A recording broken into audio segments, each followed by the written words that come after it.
I remember it like it was yesterday. I was on a fishing trip with my dad. We went to this secluded little lake up in the mountains.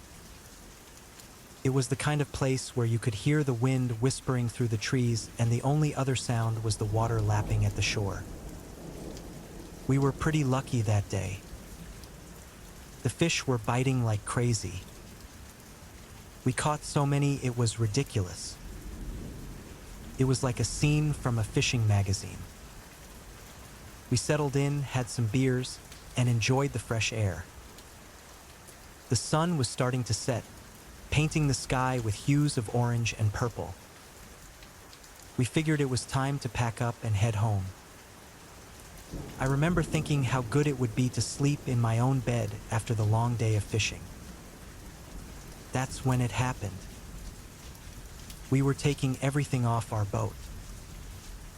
My dad was taking out our fishing gear, and I was taking the cooler with drinks. That's when I saw him. He was just standing there on the edge of the woods, watching us. He was skinny, pale, with long, dirty, dark hair. He was wearing an old, tattered coat and jeans. He just stood there, staring at us. There was something about his eyes. I can't describe it, but it felt like those eyes were burrowing deep inside my soul. They were an unsettling shade of gray, vacant, and they seemed to reflect the darkness of the forest itself. I said something to my dad about him, but he didn't seem to notice. He was busy gathering our stuff. I could feel this guy's eyes boring into the back of my head. I glanced back at him, and we made eye contact. He just smiled. Not a nice smile. He wasn't showing his teeth, but I can't explain it, but it was a creepy smile. It was the kind of smile that made your skin crawl and sent shivers down your spine. I was trying to act cool, but my heart was pounding. I knew something was not right. I wanted to go, get out of there. I wanted to be home, safe. I thought maybe that was my imagination, but the stranger kept looking at me with those gray eyes and that creepy smile. I looked at my dad again, but he was still focused on the boat. I gave him a signal to come look at the stranger because I felt uncomfortable, but he waved me off. Dad gave me a look like he wanted me to be quiet. He was tired and just wanted to get home. It was starting to get dark, and the shadows of the trees seemed to be moving around us like a sinister dance. We packed up the rest of the gear, and my dad just started walking to the car. Without saying anything, I started walking towards the stranger. He didn't move. He just stood there watching me. We were about 10 feet away from each other. I stared at him, but my dad was already at the car and I didn't know what to do. I had the feeling that if I moved, if I did anything at all, this guy would attack me. I felt stuck. I couldn't move. I was frozen with fear. Then, suddenly, the stranger turned and walked slowly back into the woods. He just disappeared into the dark forest. I stood there for a moment watching him go. I was stunned. My heart was pounding in my ears. I wanted to shout.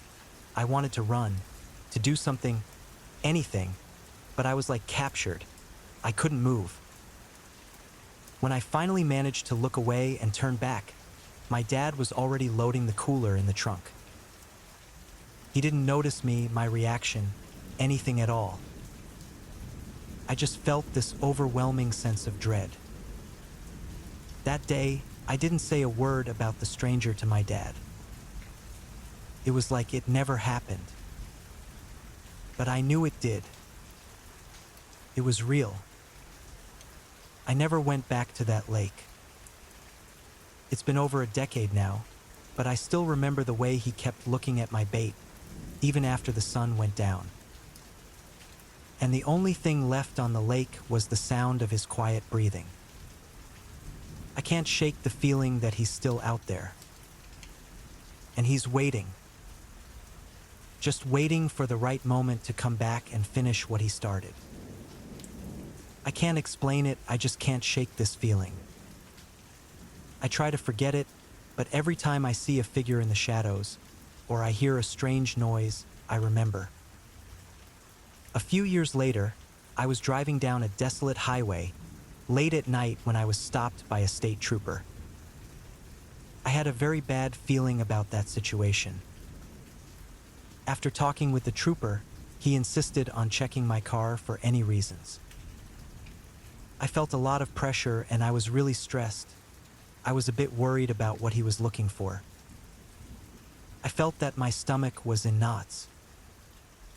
I remember him looking around my car. He was in the trunk, looking at stuff, and he took out a small, empty box that I had stored in the trunk for my fishing gear. In that moment, I knew that my intuition had been right. I thought to myself, this is it. This is the end. The officer looked at me and said, I thought you might be using this for something fishy. You might be involved with something a bit suspicious. I know you are here fishing.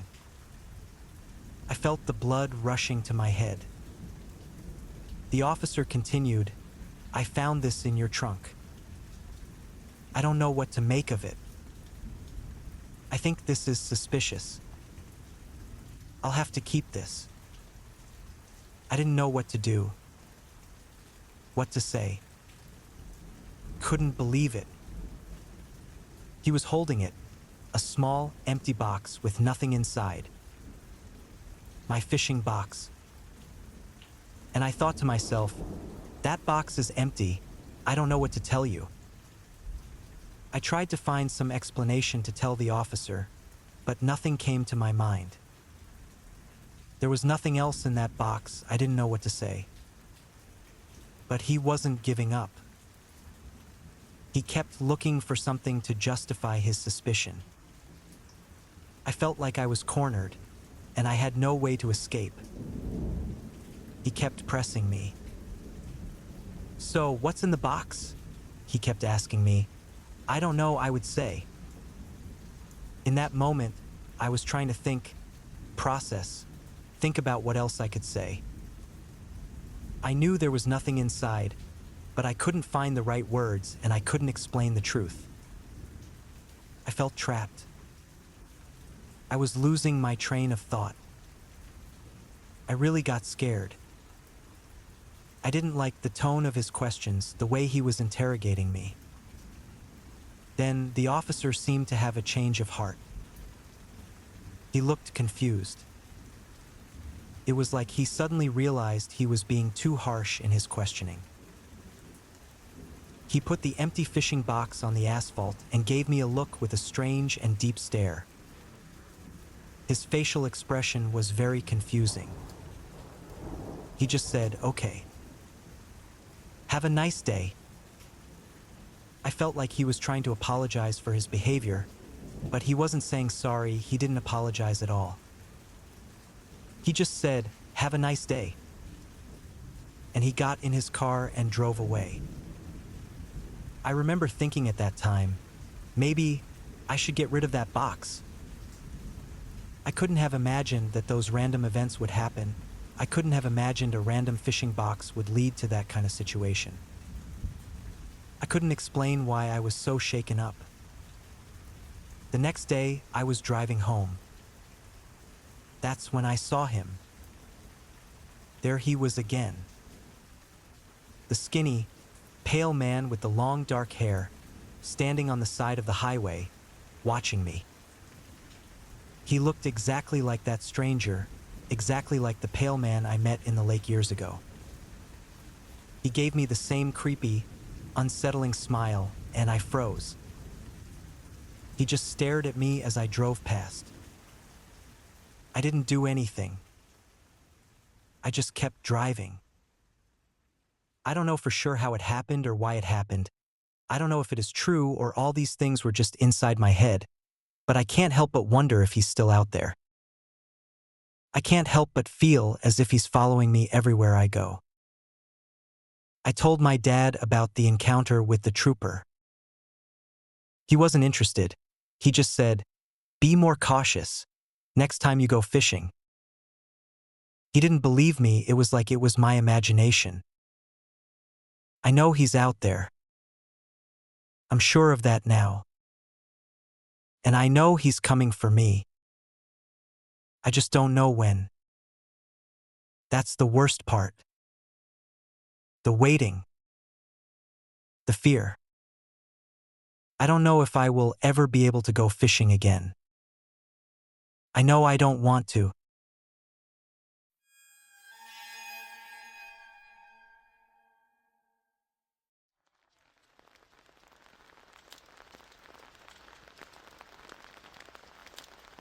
So this happened a few years back.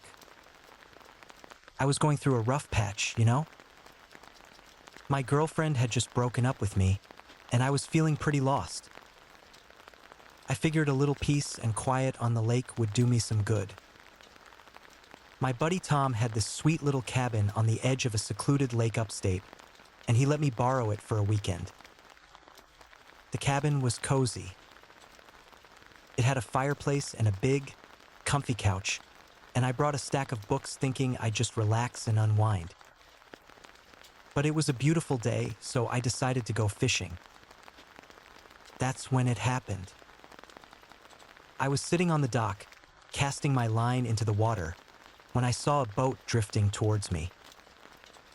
It was just a little rowboat, a pretty beat-up one, with a couple of fishing poles sticking out of it. I figured maybe it was just some local trying his luck. But the thing that set me on edge was the guy in the boat. He just seemed off. He was tall and skinny, practically skeletal, with long, greasy hair that hung in his face. He didn't seem to notice me as he drifted closer, his eyes fixated on something in the water. The strangest thing was he wasn't doing any casting. He just sat there, like he was watching something unfold, something hidden beneath the surface. The way the boat kept rocking back and forth, though, that's what really got to me. It wasn't the gentle bobbing of the lake. It was like someone was pushing it from beneath, like the water itself was trying to toss the boat around. I wasn't sure what to think. Maybe he was just a little out of it, I thought. But then I noticed something else. As the boat drifted closer, the guy's eyes seemed to focus on me. And his lips stretched into a slow, unsettling grin. It wasn't a welcoming grin, it was hungry. I started to feel nervous. I wasn't sure if I should call out to him or just watch him pass by. I was trying to decide what to do when I saw the lure I had just cast get pulled underwater. I instinctively reacted, my hands moving on their own to reel in, but it was too late. Something big had taken my bait. Something really heavy. I braced myself, gripping the rod. I started pulling and the line went taut. But then the worst part. The boat started rocking even more violently, and the guy in the boat seemed to be taking notice. He let out a guttural sound, something halfway between a laugh and a growl, and looked at me, his grin widening. Suddenly, something massive broke the surface. It was a fish, no, a giant catfish. It was thrashing around, trying to break free, pulling the boat, the guy, and my line in a violent, chaotic dance. I knew I had to act fast. The guy was starting to pull himself over the side of the boat, with that creepy grin on his face, his eyes burning with an unnerving intensity. I knew he was going to jump in and try to grab the fish, and if he did, it wouldn't be the fish he was after. I ran to the end of the dock, grabbing my tackle box. It was a moment of sheer terror and instinct. I pulled out a heavy metal net, chucked it in the water, and yanked as hard as I could. The monstrous catfish was caught in the net, and I pulled it in towards the dock with all my strength. The net was too heavy, the fish was enormous, but I held on. The guy was now standing on the side of the boat, leaning towards me with a twisted, malicious-looking grin, reaching for something in his pocket. The creature finally broke free of the net, and with a mighty leap, launched itself onto the wooden planks of the dock. It flopped there, a huge, pulsating, scaly beast, a chaotic terror. The catfish was a monster, something I had never seen before in my life. The guy on the boat had stopped, and it was a beautiful moment. I had saved myself. Suddenly, something heavy and fast crashed on the dock next to me, and the sound of a heavy thud resonated throughout the small dock. The guy was on the dock, he was behind me, holding my fishing rod. He had jumped from the boat, a silent shadow, gliding from the water with a strange, unsettling grace. The catfish was gone. I was speechless. I was frozen with fear. But time has a weird way of moving. It moves slowly in moments of terror. I looked back at the guy. He was holding the rod and twisting the line with both hands, a strange, wicked look on his face, his eyes glowing with a chilling intensity. I did the only thing I could think of. I ran. I ran faster than ever. I ran towards the shore, just trying to escape that creepy feeling. I didn't look back, I just ran. I just ran until I was far enough away to turn back and see the boat still rocking back and forth just as I had seen it before, in the middle of the lake. The guy was nowhere to be seen. After that day, I never fished on that lake again. The lake. That's where I remember it all.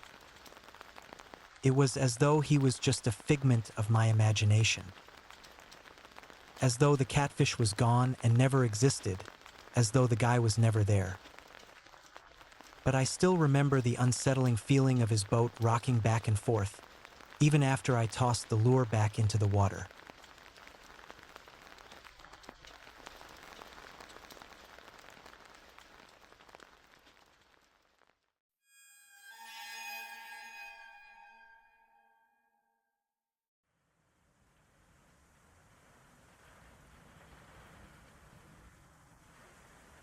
So this happened a few weeks ago. I was driving home from work late one night. It was one of those nights where the traffic was backed up for miles, and I was just itching to get home and relax. I was listening to music on the radio, just trying to stay awake, when I saw this van parked on the side of the road. It wasn't anything super unusual. There's always some car parked on the side of the road. Maybe someone had a flat tire or something. But this van seemed off, you know? Like, there were no lights on and it was just sitting there, idling in the dark. There was an old guy just sitting in the driver's seat staring out the windshield. And it's weird, you know, I was kind of suspicious, but I think I was just tired, so I didn't think much of it. I just kept driving. Then, like 5 minutes later, there it was again. Same van, same spot, same guy, just sitting there staring ahead. It started to freak me out a bit, I don't know why, but something about this guy was off, he was sketchy. I mean, I wasn't really scared, but it just felt wrong for him to be parked there, kind of like he was waiting for someone. I passed by the van a few more times. It was parked in the same spot every time I looked. Every time I tried to ignore it, to focus on getting home, but I couldn't. This old guy was kind of creepy. It felt like he was keeping me in his sights. I started to speed up a bit, thinking that maybe if I drive really fast, I'd just lose him, you know? Then I started getting closer to my house, and that's when I realized the guy was driving. He was following me. He was right behind me for a few minutes, and then he started to slow down and move to the next lane. Not like he was going to pass me, but like he was keeping a distance, like watching my every move. I don't know. I felt kinda trapped.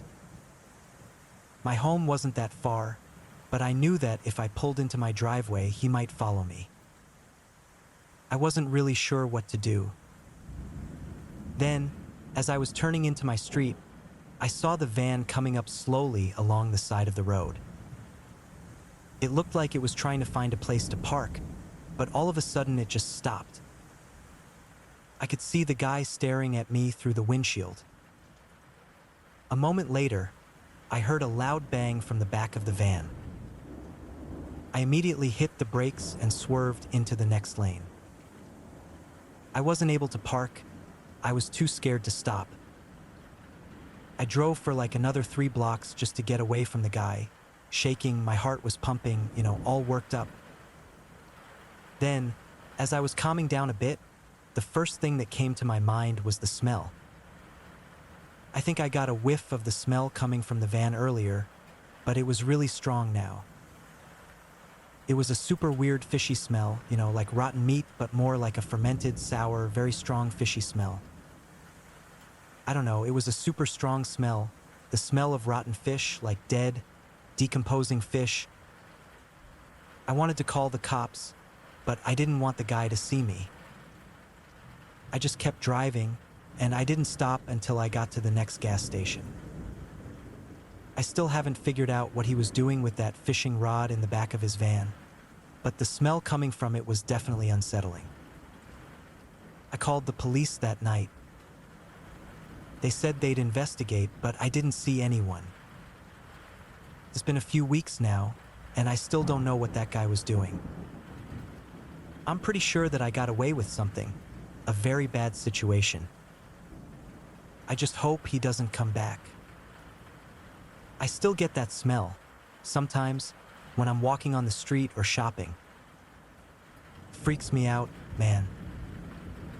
I don't know what that smell means, and I don't want to know. And you know what?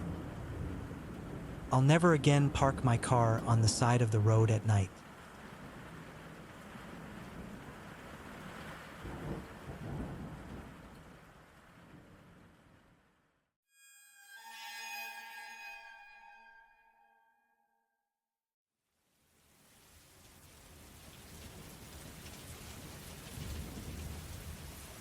So, this happened a couple of years ago.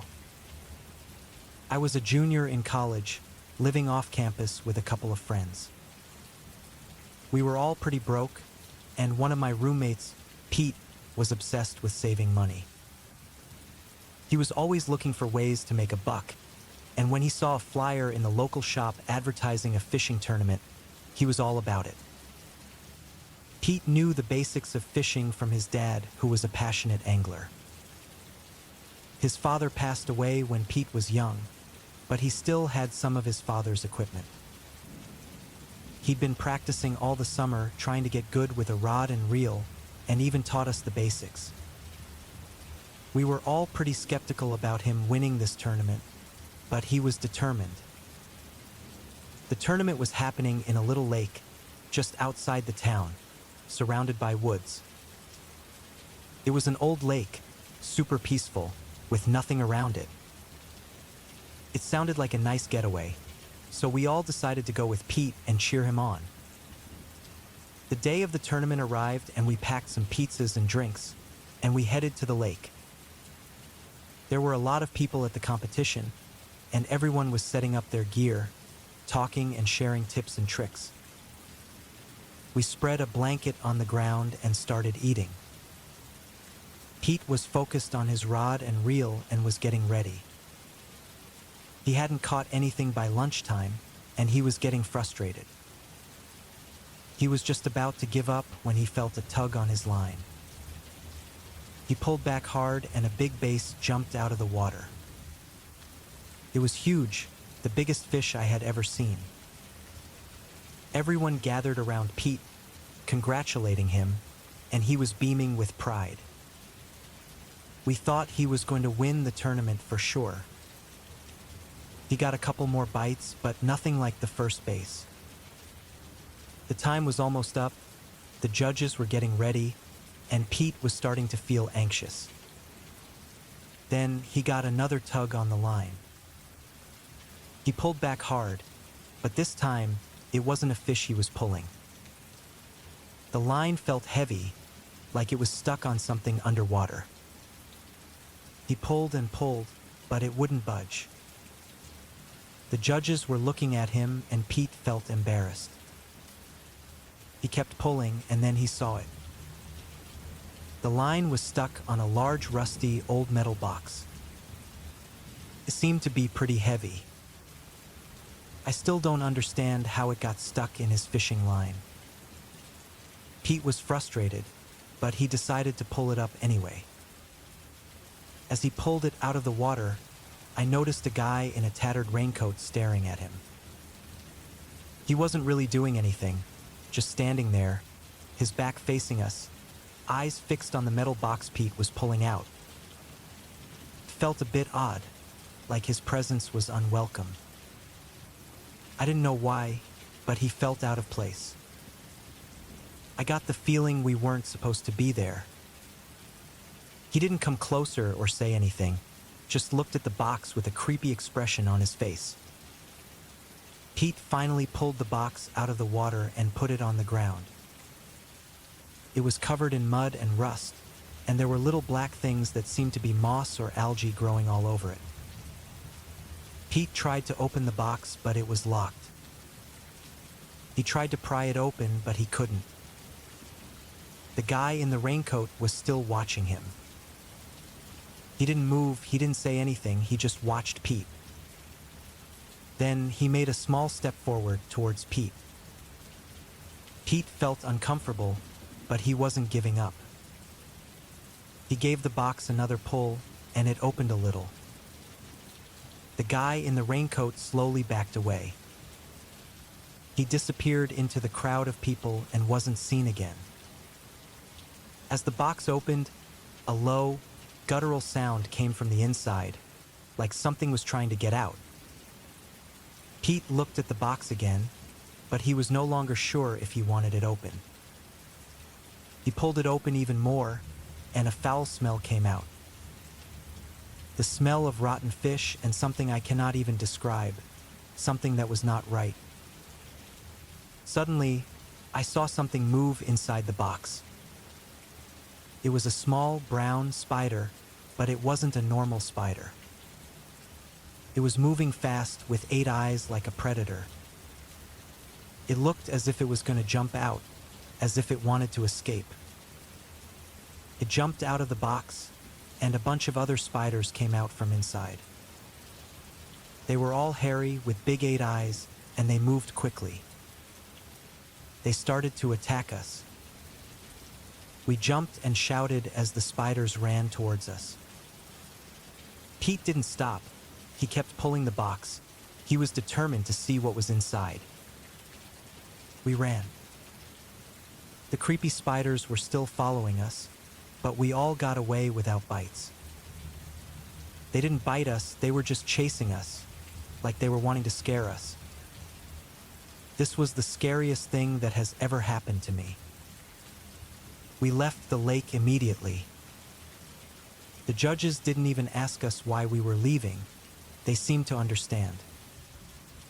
We haven't opened the box ever since. It's in my friend's garage. We still don't know what was in it, and we're afraid to find out. We still don't know what the guy in the tattered raincoat was doing with my fishing line, but I'm sure it wasn't good. It's been 2 years, and we've never seen that guy again. But sometimes, late at night, I wake up with a cold sweat. I still think about the guy in the box and all those scary spiders. It makes me scared just to think about it.